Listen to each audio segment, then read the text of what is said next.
Mesdames, Mademoiselles, Messieurs, bienvenue à Métro News. Voici les principaux titres qui seront développés aujourd'hui. La séance d'ouverture de la deuxième session ordinaire de l'année législative s'est tenue mercredi en Assemblée nationale. Une séance agitée, perturbée par les députés de l'opposition.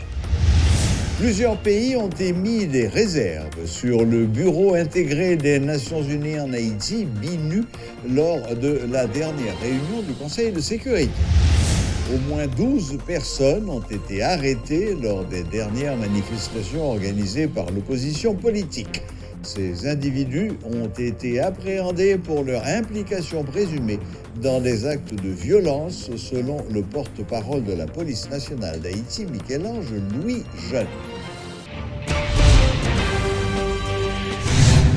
La séance d'ouverture de la deuxième session ordinaire de l'année législative s'est tenue mercredi en Assemblée nationale.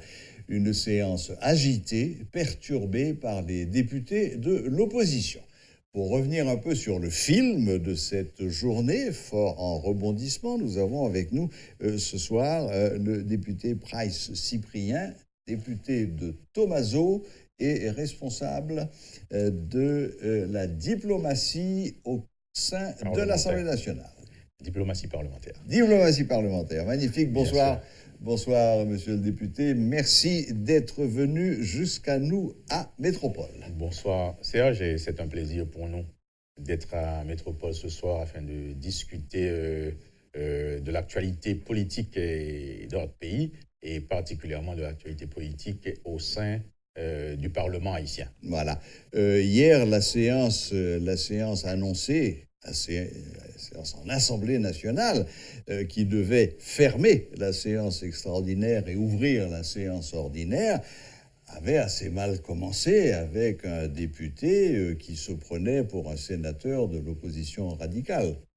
Non, ce qu'il faut dire, c'est que c'était une séance tant attendue, parce que normalement, depuis le deuxième lundi du mois de juin, on devrait se réunir en Assemblée nationale afin de pouvoir fermer la session extraordinaire et ouvrir la deuxième session de la deuxième session ordinaire pour pouvoir commencer avec les travaux de la Chambre des députés. Finalement, hier matin, on devrait avoir la séance depuis 11 heures et finalement, c'est très tard dans l'après-midi qu'on a pu l'avoir à cause des députés de l'opposition qui ont commencé à vouloir faire comme ont fait les 4 sénateurs de l'opposition.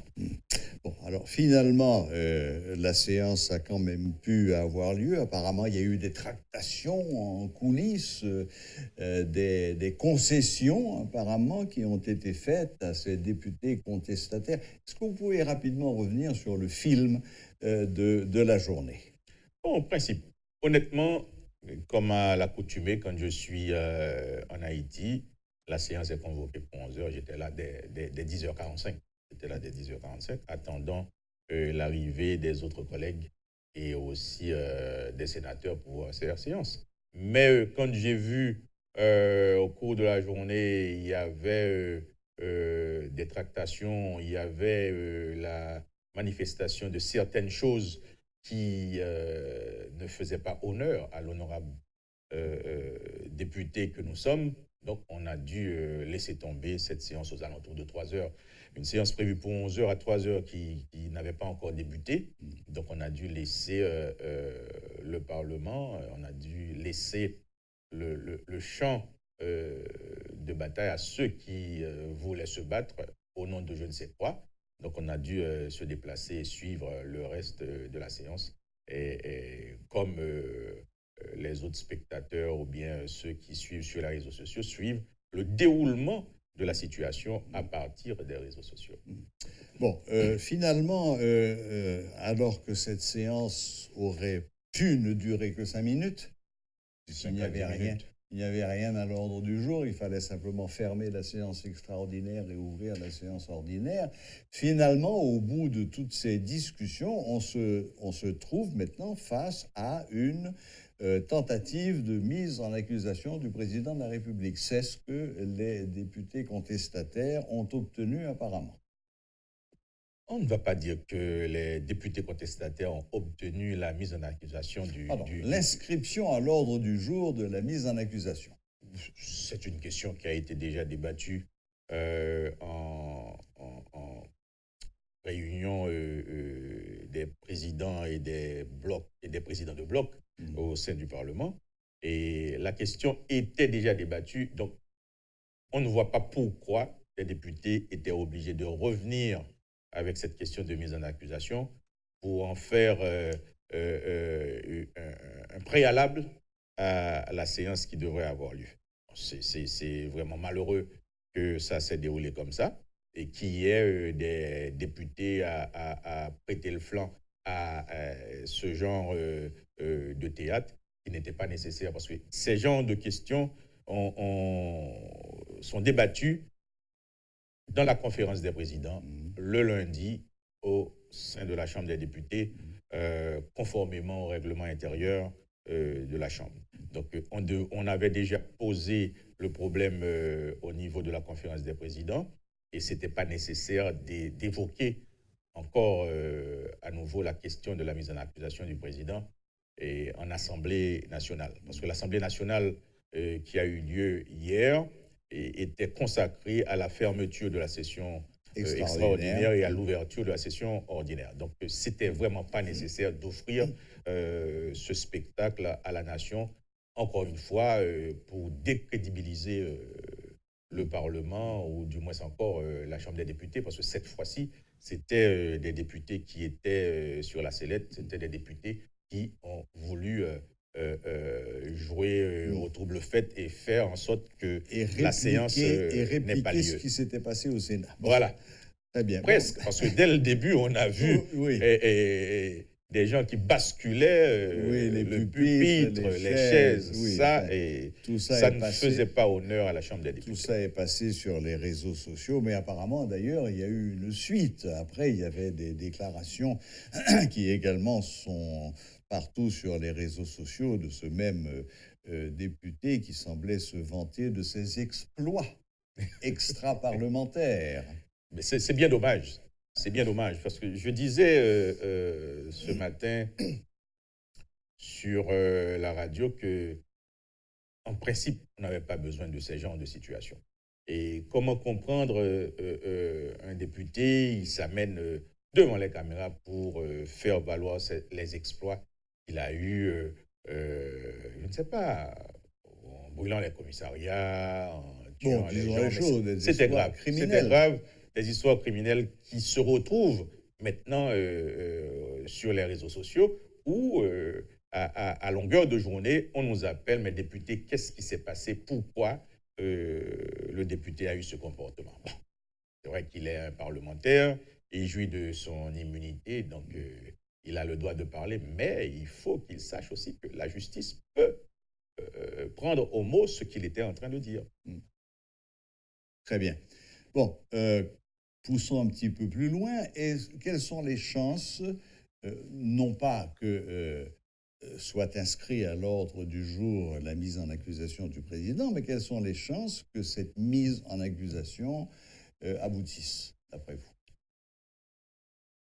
Bon, comme je l'ai dit tantôt, cette question a été déjà agitée, non seulement au niveau de la conférence des présidents, mais avant le départ pour les vacances, avant la fin de la première session, et même évoqué au niveau de l'Assemblée. Parce qu'en principe, selon la Constitution et selon les règlements intérieurs de la Chambre des députés, il en revient, une fois que la mise en accusation est mise à l'ordre du jour, il revient à l'Assemblée des parlementaires d'apprécier le bien fondé de cette demande et de sanctionner la demande.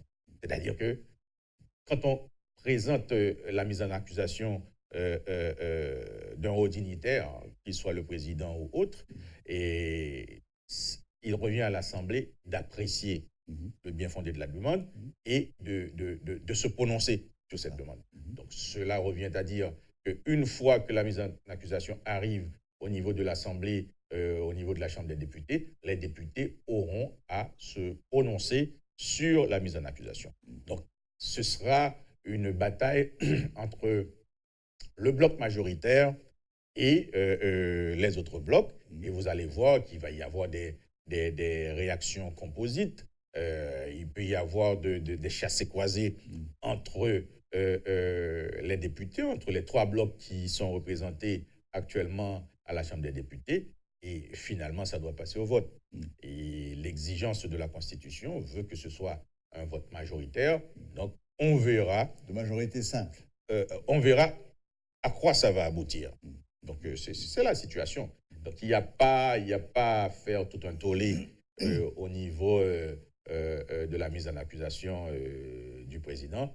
L'essentiel, le dernier mot revient à l'Assemblée. Voilà.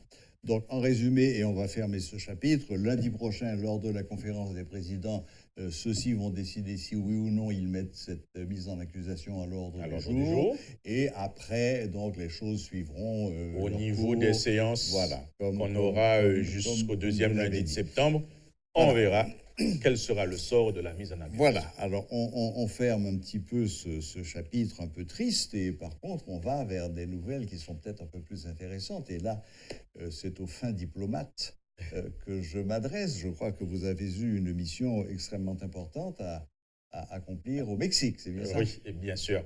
Et il y avait une assemblée de Parlaméricas au Mexique qui portait sur un sujet assez intéressant, sur le harcèlement sexuel et l'équité du genre. Donc, on a pu constater que cette problématique a été agitée dans les pays d'Amérique latine et dans certains pays aussi de la Caraïbe, mais pas en Haïti.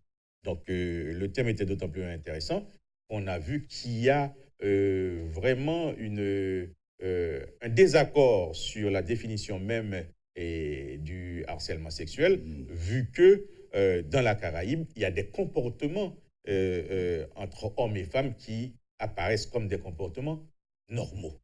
C'est-à-dire à travers nos musiques, comment on chante le corps de la femme. Donc, ce qui revient à dire qu'il est très difficile de voir entre un acte d'harcèlement sexuel ou un compliment qu'on fait à une femme, ou bien on est en train de chanter, de célébrer la féminité dans la Caraïbe. Donc, c'était intéressant. Et en marge de cette session, nous avons eu la chance de constater qu'il y avait environ 1 millier d'Haïtiens qui étaient en voie d'être déportés du Mexique. Pourquoi? Ce sont des gens en situation irrégulière qui viennent soit du Brésil, du Chili ou d'autres pays d'Amérique latine. Mais la problématique était pratiquement une problématique humanitaire, je dirais, de droits humains. Est-ce qu'on peut déporter en Haïti une femme, une Haïtienne, qui a donné naissance à 1 ou 2 enfants, soit au Chili ou au Brésil, qui serait en attente au Mexique pour traverser aux États-Unis? Est-ce qu'on peut déporter ces gens-là? Donc là, on est face à une situation humanitaire. La mère qui est haïtienne, on va la déporter en Haïti. Les enfants qui ne sont pas des Haïtiens, qu'est-ce qu'on va faire? Donc, est-ce qu'il faut désunir cette famille afin de pouvoir satisfaire aux lois sur la migration? Donc, on a eu le temps d'avoir une audience avec le président du bloc majoritaire au Parlement, à la Chambre des députés et au Mexique, qui est quand même du parti du président, le parti du travail. Donc, il m'avait promis, et non seulement de réunir la commission des droits de l'homme, la commission sur la migration et la commission des affaires étrangères pour voir comment trouver une solution et stopper la déportation de nos frères et sœurs haïtiens du Mexique vers Haïti. Et il nous avait promis aussi de faire une réunion avec l'ambassade d'Haïti au Mexique, ce qui a été fait avant-hier. Donc la réunion a eu lieu. Donc je pense que en marge de l'Assemblée générale de Parlaméricas, on a pu quand même stopper la déportation de ces Haïtiens qu'on devrait transférer dans notre pays, qui est dans une situation très compliquée. Parce que figurez-vous quelqu'un qui a dépensé, qui a vendu cette terre, qui a dépensé tout ce qu'il avait tout. pour partir à l'étranger. Mais quand on renvoie... Et qui a eu le temps quand même de faire 2 enfants, ça ne se fait pas en 3 jours. Quand on renvoie cette personne-là, qu'il soit un homme ou une femme, en Haïti, c'est quelqu'un qui va se retrouver dans une situation de pauvreté extrême. Dénuement complet. Parce que cette personne n'aura rien en Haïti. Et honnêtement, la situation actuelle de l'État haïtien n'aura pas les moyens pour pouvoir permettre à ces gens-là d'avoir une vie plus ou moins décente. Donc là, nous avons fait notre travail de parlementaires et d'Haïtiens avant tout, de citoyens haïtiens, de demander qu'on stoppe la déportation de ces mères de famille ou ces pères de famille qui ne demandent qu'à vivre, qu'à trouver une situation économique pour vivre. Et ce, malgré les pressions outrancières que le grand voisin américain, en la personne de M. Trump, met aujourd'hui sur le Mexique. C'est vrai, il y a beaucoup de pression. Il y a beaucoup de pression sur le Mexique. Et là encore, j'ai demandé au président du bloc majoritaire, est-ce qu'on ne peut pas inciter pour le gouvernement à placer Haïti dans le grand accord qu'ils vont faire pour pouvoir, parce qu'en principe, les États-Unis vont insuffler de l'argent dans l'économie mexicaine afin de pouvoir pour fixer sur place, permettre aux autres pays d'Amérique centrale de faire des programmes pour empêcher la migration vers le Mexique. Voilà. Et pourquoi ne pas faire entrer Haïti dans ce programme je ne me souviens plus du nom, c'est un vaste programme avec les États sud-américains afin de pouvoir diminuer le flux migratoire vers le Mexique. Et dès qu'on dit vers le Mexique, ça attend juste pour traverser la frontière et rentrer aux États-Unis d'Amérique. Voilà. Eh bien, député Price-Cyprien, merci infiniment d'être venu jusqu'à nous, de nous avoir retracé un petit peu le film de ce qui s'est passé hier à l'Assemblée nationale et également de nous avoir démontré que quand on prenait son travail au sérieux, on arrivait à des résultats. Merci de votre mission au Mexique. Et on va continuer à travailler pour le pays. Le bon travail. On continuera comme ça. Merci infiniment. Au plaisir, c'était un plaisir d'être avec vous sur Métropole ce soir. Voilà, donc c'était le député Price-Cyprien, député de Thomazeau et, j'oublie le titre exact, responsable de la diplomatie parlementaire et qui sort d'une mission au Mexique, une mission couronnée de succès. Plusieurs pays, dont la France, l'Allemagne, la Chine, le Pérou, la Russie et la République dominicaine, ont émis des réserves en ce qui a trait au Bureau intégré des Nations Unies en Haïti, BINU, lors de la dernière réunion du Conseil de sécurité sur la situation en Haïti. Le représentant du Pérou a regretté que la résolution ne mentionne ni les rôles du Fonds pour la consolidation de la paix et du groupe consultatif ad hoc sur Haïti qui pourrait contribuer, selon Lima, aux efforts du BINU, ni la forte vulnérabilité de Haïti face au changement climatique. Le mandat du bureau doit être simple et concis, a de son côté estimé la Chine, second abstentionniste lors du vote.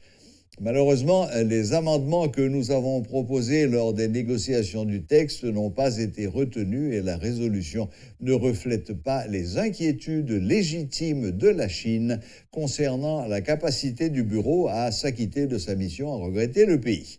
De son côté, la Fédération de Russie a appelé la nouvelle mission politique spéciale à mettre l'accent sur le renforcement de la police nationale qui se verra confier à partir d'octobre la responsabilité de la sécurité de la population. Le porte-parole de la police nationale d'Haïti a fait savoir ce jeudi que pas moins de 12 individus ont été arrêtés suite aux actes de violence enregistrés lors des dernières manifestations de rue dans la capitale haïtienne. Tout en réaffirmant la volonté de l'institution policière de combattre le banditisme sous toutes ses formes, Michel-Ange Louis Jeune sollicite la collaboration de toute la population afin que la police puisse remplir sa mission qui est de protéger et servir. Il y a un groupe bandit et à motocyclette et qui t'a voyé wash un peu partout, qui t'a crasé vite machine des passants sur Bois-Vernard. Mais entre-temps, tout, il y a à proximité des rues Villemené, il y a des groupes d'élèves qui t'a manifesté. Mais la police était surtout préoccupée dans le moment de groupe bandit qui t'a fait des audios, qui t'a secoué et barrière plusieurs bâtiments publics et qui était même menacé pour brûler certains bâtiments publics.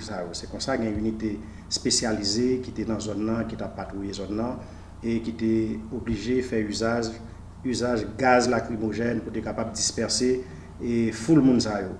Mais on connaît le gaz là lui-même, il lancé comme ça et surtout dans la période côté vent à vanter et gaz là il ne doit pas forcément atteindre cible et que la police est ciblée mais il est capable d'atteindre les gens qui trouvent dans la proximité zone zone. Donc voilà, et c'est comme ça t'est passé, décision a été prise surtout pour te disperser des bandits à motocyclette qui t'a vandalisé des bâtiments publics, qui t'a fait des ordres, qui t'a cassé, qui t'a volé roche. C'est dans le cadre de ça que la police était obligée d'intervenir pour être capable de rétablir l'ordre. Et à chaque fois qu'il y a une manifestation, malheureusement, il y a des gens qui là qui pas forcément là pour manifester, qui surtout là pour faire des ordres. C'est ça fait malheureusement nous toujours dans une situation pour nous dire même bilan mais quantité de monde nous arrêter même si l'objectif là c'est pas pour arrêter monde.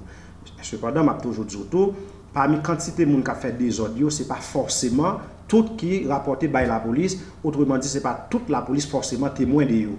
Et c'est comme ça moi dit tout chaque fois peut-être qu'il y a un monde qui ouais ça.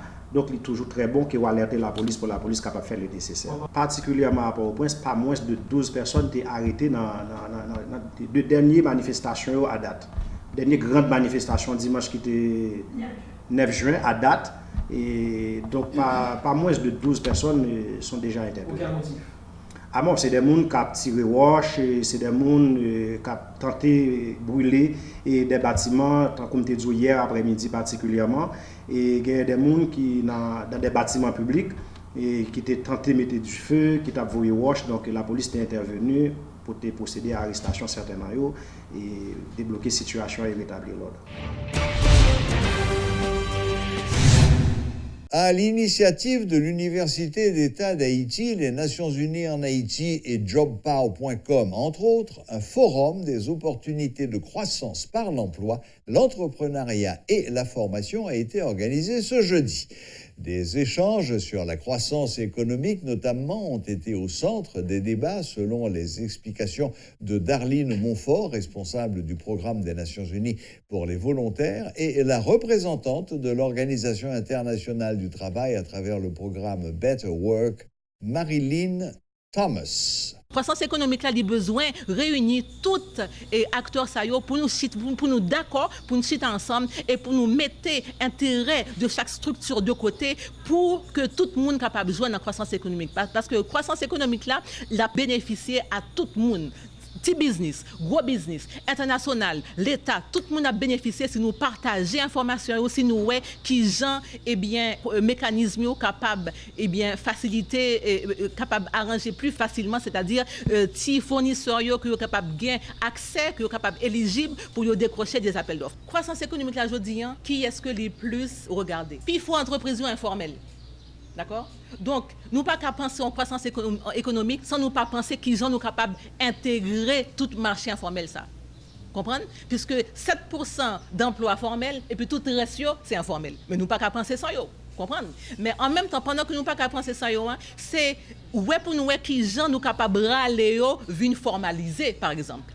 Comprendre? C'est pas seulement accorder par exemple prend crédit avec entreprise qui déjà bien chita yo. Comprendre qui ont les reins solides, c'est voir qui ça nous a mettre en place avec l'État, qui politique nous a mettre en place pour permettre informel là pour nous râler le vini et puis vin formel. Il y a un bagage qui est important que yo pas toujours mentionné dans le débat qui fait référence à croissance économique là, c'est question emploi mais plus particulièrement emploi décent. Parce que nous voulons créer croissance mais c'est pas parce que nous voulons que tout comme là gonfle un seul côté, mais c'est que moun qui pral force productive dans l'entreprise ça yo capable jouer nos bagaille tout. Et c'est ça nous relais emploi décent. C'est pour ça que Better Work mettait au cœur de l'action au cœur de question emploi décent. C'est parce que c'est très difficile pour parler de emploi décent dans une entreprise qui est informelle. Journée jeudi par exemple, combien de monde qui travaille dans une entreprise informelle qui touche le salaire minimum, qui gagne accès à la sécurité sociale, qui gagne accès à une série de bagages qui protègent lui comme employé et qui pourra garantir que ça que la pote bay famille, ça que la pote bay communauté après, et bien yo capable bénéficier pleinement de lui. Voilà, la boucle est bouclée. Merci de nous rester fidèles et à la prochaine, même heure, même chaîne.